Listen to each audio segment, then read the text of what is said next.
Ketua Umum Partai Nasdem, Surya Paloh, mengatakan bahwa wacana pemakzulan Gibran Rakabuming Raka sebagai wakil presiden harus memiliki dasar yang jelas. Pemakzulan Gibran tak boleh hanya berdasarkan hanya karena faktor suka atau tidak suka. Saya sudah katakan, harus ada dasar apa pemakzulan itu, bukan hanya faktor suka atau tidak suka. Bukan faktor output kinerja semata-mata, kata Surya Paloh saat ditanya wartawan setelah Rakerwil Partai Nasdem NTT di Labuan Bajo, Kamis, 8 Mei 2025. Apabila usulan tersebut tak memiliki dasar yang jelas, justru hanya memicu masalah baru. Ia menegaskan bahwa pemilihan presiden dan wakil presiden sudah selesai dengan Prabowo Subianto dan Gibran sebagai pemenang yang sah. Kalau tidak ada angin, tidak ada hujan, usulkan pemakzulan, bukan membawa keamanan, ketentraman, dan kondusifnya situasi politik dalam negeri, kata Surya Paloh. Kita malah mulai membuat masalah-masalah baru, pemilu baru selesai, lanjutnya. Dalam kesempatan terpisah, Surya Paloh menilai bahwa usulan tersebut tidaklah tepat. Meresolusi dengan memakzulkan menurut saya sebenarnya, izinkan saya harus menyatakan dengan segala penghormatan saya, kurang tepat ya, kata Paloh di Nasdem Tower, Jakarta, Sabtu, 26 April 2025. Ia menyayangkan usulan tersebut justru datang dari para purnawirawan.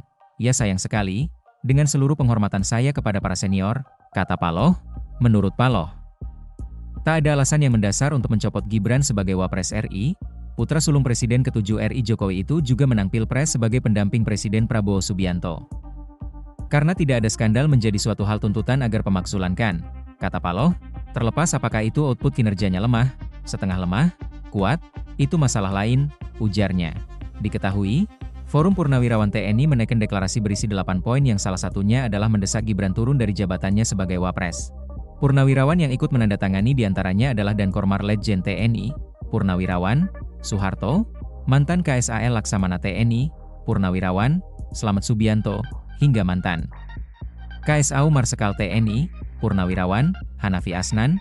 8 poin yang tercantum dalam deklarasi itu adalah kembali ke UUD 1945 asli sebagai tata hukum politik dan tata tertib pemerintahan, mendukung program kerja Kabinet Merah Putih yang dikenal sebagai Astacita, kecuali untuk kelanjutan pembangunan IKN, menghentikan PSN PIK 2, PSN Rempang, dan kasus-kasus yang serupa dikarenakan sangat merugikan dan menindas masyarakat serta berdampak pada kerusakan lingkungan, menghentikan tenaga kerja asing Cina yang masuk ke wilayah NKRI dan mengembalikan tenaga kerja Cina ke negara asalnya. Pemerintah wajib melakukan penertiban pengelolaan pertambangan yang tidak sesuai dengan aturan dan Undang-Undang Dasar 1945 Pasal 33 Ayat 2 dan Ayat 3, melakukan reshuffle.